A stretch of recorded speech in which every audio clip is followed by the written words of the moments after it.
नमस्कार दोस्तों, स्वागत है आप सबका फिर से एक नए वीडियो में। आज हम लोग देखेंगे फीमेल रिप्रोडक्टिव सिस्टम्स और इसके ऑर्गन्स, इसका स्ट्रक्चर्स और इसका रोल क्या है, इसके बारे में हम लोग इस वीडियो में देखेंगे। ये जो है ये इसका साइड व्यू है और ये जो है इसका फ्रंट व्यू है। दोस्तों साइड व्यू में हम लोग देखेंगे ना कौन कौन से ऑर्गन्स इन्वॉल्व हैं और उनका क्या फंक्शंस होता है। हम जानते हैं कि फीमेल्स में जो ऑर्गन्स होते हैं मोस्टली वो इंटरनल होते हैं, मेल की तरह एक्सटर्नल नहीं होते हैं, यानी कि बाहर की तरफ नहीं होते हैं। हमने एक्सटर्नल जेनाइटिलिया के बारे में इसके पहले वीडियो में कुछ बताया था। आज हम लोग देखेंगे ये अंदर वाले पोर्शंस के बारे में। तो यहाँ पे देखेंगे ना हम लोग कि यहाँ साइड व्यू में कौन कौन से ऑर्गन्स दिखाई दे रहे हैं।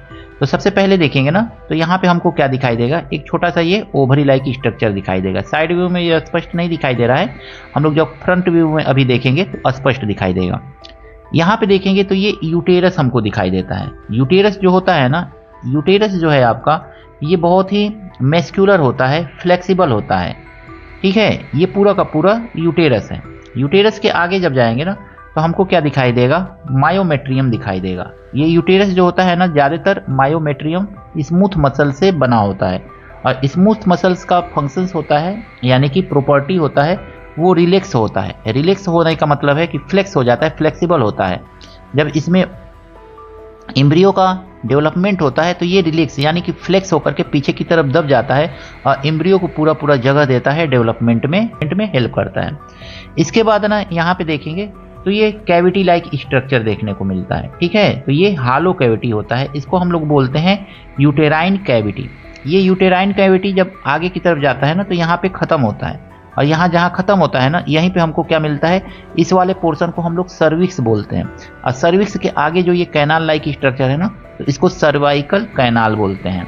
ठीक है, तो यानी कि ये क्या है आपका सर्वाइकल कैनाल हो गया। सर्वाइकल कैनाल जहाँ पे ख़त्म होगा यानी सर्विक्स जहाँ पे ख़त्म होगा वहीं से स्टार्ट हो जाता है वेजाइना। वेजाइना या एक हॉलो रीजन होता है जो बर्थ कैनाल के रूप में भी काम करता है। ये site of penetration of penis होता है, कापुलेशन में मदद करता है। कापुलेशन के समय में जो पेनिस से स्पर्म रिलीज होता है वो इसी वेजाइना के थ्रू होते हुए इस यूटेराइन वॉल में आता है और फैलोपियन ट्यूब से होते हुए ओविटर यहाँ तक आता है, इस पोर्शन तक आ जाता है। अब इससे थोड़ा सा आगे चलेंगे दोस्तों ना, इसके इधर आएंगे, ये पूरा का पूरा स्ट्रक्चर जो है आपका वेजाइना का स्ट्रक्चर है। फिर इससे थोड़ा सा इधर आएंगे तो ये रेक्टम वाला है, जस्ट वेजाइना के जस्ट पीछे आपको रेक्टम देखने को मिलता है। रेक्टम जो होता है बाहर की तरफ एनस के रूप में खुलता है, इसका जो खुलने वाला बाहर का छिद्र द्वार है उसको एनस बोला जाता है। इधर आएंगे ना तो इधर हमको देखने को मिलता है ब्लेडर। ब्लेडर का मतलब होता है जिसमें यूरिन का डिपोजिशन होता है। ठीक है, किडनी फिल्टर करके यूरिन को इसी ब्लेडर में भेज देता है।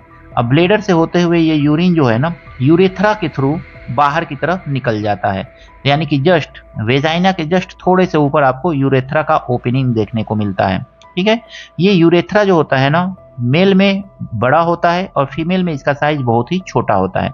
इससे थोड़ा सा ऊपर आएंगे ना तो हमको क्लाइटोरिस देखने को मिलता है। क्लाइटोरिस जो होता है ना ये बहुत ही इंपॉर्टेंट ऑर्गन होता है फीमेल में, स्पेशली इसका काम जो होता है सेंसेशन का होता है।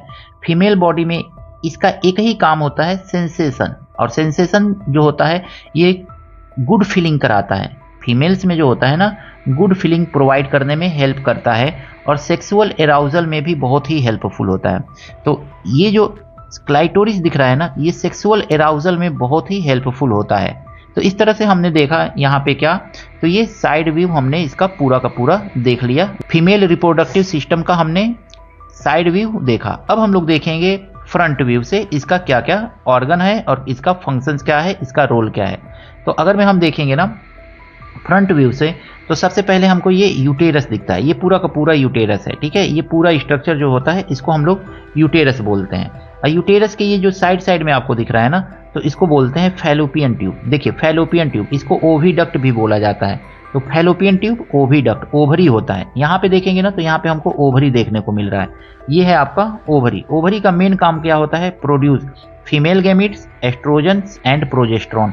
आगे जाएंगे ना तो हमको ये देखने को मिलेगा ना, ये क्या था आपका, तो यूटेरस था। यूटेरस को उम्ब के नाम से भी जानते हैं। इसके जस्ट अंदर जाएंगे तो हमको यूटेराइन कैविटी देखने को मिलता है। ये आपका पूरा का पूरा यूटेराइन कैविटी है। ये यूटेराइन कैविटी के नाम से जाना जाता है। यहाँ पे जब आएंगे ना, फैलोपियन ट्यूब के इंड पे आएंगे यहाँ पे, तो यहाँ पे हमको फिम्बरी देखने को मिलता है। फिम्बरी का मतलब होता है एक ऐसा स्ट्रक्चर होता है जो क्या होता है, फैलता सिकुड़ता रहता है। फैलने सिकुड़ने के क्रम में ये क्या करता है, फिम्बरी मतलब फनल लाइक स्ट्रक्चर होता है।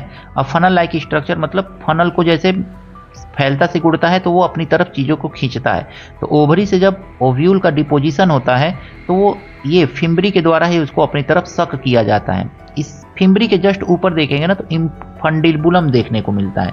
ये इनफंडिबुलम जो होता है ना, फनल लाइक स्ट्रक्चर होता है। इसी फनल लाइक स्ट्रक्चर में ये फिम्बरी व्यवस्थित होता है। इसके जस्ट ऊपर ना आपको एक स्ट्रक्चर देखने को मिलेगा जिसका नाम है एम्पुला।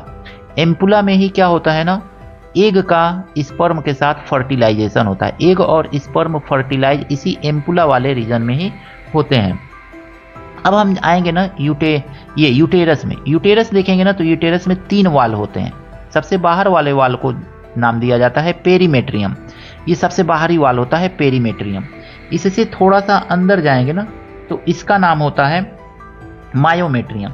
मायोमेट्रियम जो होता है ना, ये मेन मसल्स, स्मूथ मसल्स का बना होता है। मायोमेट्रियम जो होता है ये स्मूथ मसल्स का बना होता है। ठीक है, इसका काम जो होता है ये रिलैक्स हो सकता है। ये प्रोवाइड जो होता है, साइड प्रोवाइड करता है बच्चे को। अगर में एम्ब्रियो इसमें डेवलप हो रहा है तो ये साइड प्रोवाइड करता है, रिलैक्स हो जाता है और रिलैक्स होकर के साइड प्रोवाइड कर देता है एम्ब्रियो के डेवलपमेंट में। इसके आगे जाएंगे ना तो हमको एक इंडोमेट्रियम देखने को मिलता है। यहाँ पे ये वाला इंडोमेट्रियम, ये हाईली वेस्कुलर लाइनिंग होता है, प्रोवाइड नरिशमेंट टू बेबी करता है। यानी कि इसी से जो बेबी होता है ना, यानी एम्ब्रियो होगा, जाइगोट होगा, जो भी होगा, वो एम्ब्रियो इसी से नरिशमेंट लेकर के फोइटस के रूप में डेवलपमेंट अपने आप को करता है। तो ये इंडोमेट्रियम जो होता है नरिशमेंट करता है एम्ब्रियो का। एम्ब्रियो के पॉइंट ऑफ व्यू से इस इंडोमेट्रियम का बहुत ही इंपॉर्टेंट रोल होता है। अगर में फर्टिलाइजेशन नहीं हुआ है 28 दिन पर जो मेंस्ट्रुअल साइकिल होता है, तो उस मेंस्ट्रुअल साइकिल में ये इंडोमेट्रियम जो होता है पूरा का पूरा सेड ऑफ हो जाता है। ये इंडोमेट्रियम जो है ना, ये मेंस्ट्रुअल साइकिल के दौरान ही प्रिपेयर होता है और जैसे मेंस्ट्रुअल साइकिल शुरू होता है तो मेंस्ट्रुअल के साइकिल के साथ ही ये क्या हो जाता है, सेड ऑफ हो जाता है, जिसको हम मेंसस बोलते हैं। मेंसस के दौरान ये सेड ऑफ हो जाता है और पूरा का पूरा जो इंडोमेट्रियम है वो सेड ऑफ होकर के वेजाइना के थ्रू होते हुए बाहर निकल जाता है। यहाँ पे देखेंगे ना, जहाँ पे यूटेराइन कैविटी ये खत्म हो रहा है, यानी कि यहाँ पे जहाँ पे ये खत्म हो रहा है, यहाँ पे थोड़ा सा ये संकरा हो जाता है। इसको हम लोग बोलते हैं सर्विक्स, यानी सर्विक्स हो गए। जैसे कि इसमें हम लोग देख रहे थे सर्विक्स, उसी तरह से यहाँ पे ये सर्विक्स ये वाला होता है। ठीक है ना। और सर्विक्स जो ये कैनाल लाइक स्ट्रक्चर दिख रहा है, इसको हम लोग बोलते हैं सर्विकल कैनाल, यानी सर्वाइकल कैनाल भी बोल सकते हैं, सर्विकल कैनाल भी बोल सकते हैं। ये सर्वाइकल कैनाल होता है, बहुत ही तंग होता है, एकदम नैरो स्ट्रक्चर होता है, एकदम पतला सा होता है, एकदम संकरा होता है। जैसे ही ये सर्विकल कैनाल खत्म होता है, जहाँ पे ये इंड होता है, वहीं से आपका वेजाइना स्टार्ट हो जाता है। तो ये वेजाइना का यहाँ से स्टार्ट हो जाता है और ये बाहर की तरफ जाकर के ओपन होता है।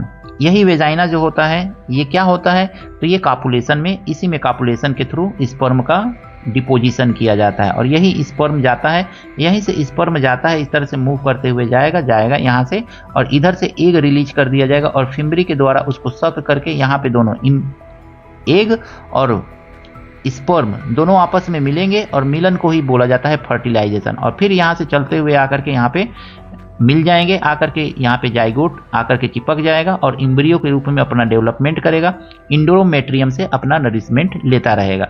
तो आशा करता हूँ फीमेल रिप्रोडक्टिव सिस्टम आपको ये अच्छी तरह से समझ में आया होगा। नेक्स्ट वीडियो में हम लोग देखेंगे मेल रिप्रोडक्टिव सिस्टम। आशा करता हूँ ये वीडियो आपको अच्छी तरह से समझ में आया होगा, सारे के सारे टॉपिक अच्छी तरह से समझ में आए होंगे। अगर मैं वीडियो अच्छा लगा है दोस्तों के साथ शेयर कीजिएगा, लाइक कीजिएगा। चैनल पर दोस्तों नए हैं तो आपसे हाथ जोड़ करके निवेदन है, चैनल को सब्सक्राइब जरूर कीजिएगा ताकि आपको इसी तरह के वीडियो मिलते रहें। मिलते हैं नेक्स्ट वीडियो में नए